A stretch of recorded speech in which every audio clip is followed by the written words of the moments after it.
সরাসরি চলে যাব প্রতিনিধি দেবাশিসের সঙ্গে কথা বলবো। দেবাশিস, আমরা এক অদ্ভুত একটা রিয়াকশন শুনছিলাম পাড়া প্রতিবেশীদের।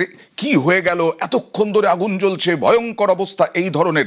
সত্যি তো তারা কি বলছেন? তারা তো চিনতেন ওই ভদ্র মহিলাকে যিনি মারা গেছেন। তারা কি বিপদে পড়েছিলেন একটু যদি জানা যায়। অবশ্যই আমি আবারও চেষ্টা করব সেই মানুষগুলোর সঙ্গে কথা বলা, যেই মানুষগুলো কার্যত আতঙ্কিত হয়ে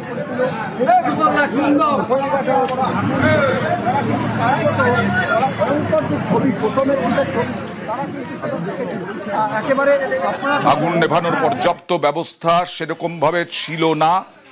দেখি কি বলছেন প্রতিবেশীরা। কি পরিস্থিতি তৈরি হয়েছিল, যে একেবারে এতটা আতঙ্কিত হতে বলছিল।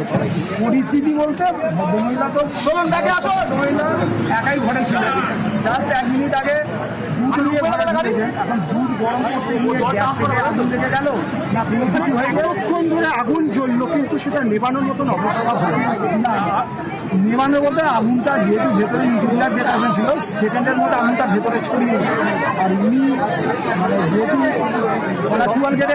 আমরা পরিষ্কারভাবে শোনাতে পারছি না। নিউজ 18 বাংলার দর্শকদেরকে আরো একবার আপনাদের জানাই, হাওড়ার আন্দোলে আবাসনের 4 তলায় আগুন লেগেছে। যা অনুপ চক্রবর্তী আমাদের প্রতিনিধি বললেন, আবাসনে আগুনে ঝলসে মৃত্যু হয়েছে বৃদ্ধার। 15 থেকে 20 জনকে বের করা সম্ভব হয়েছে।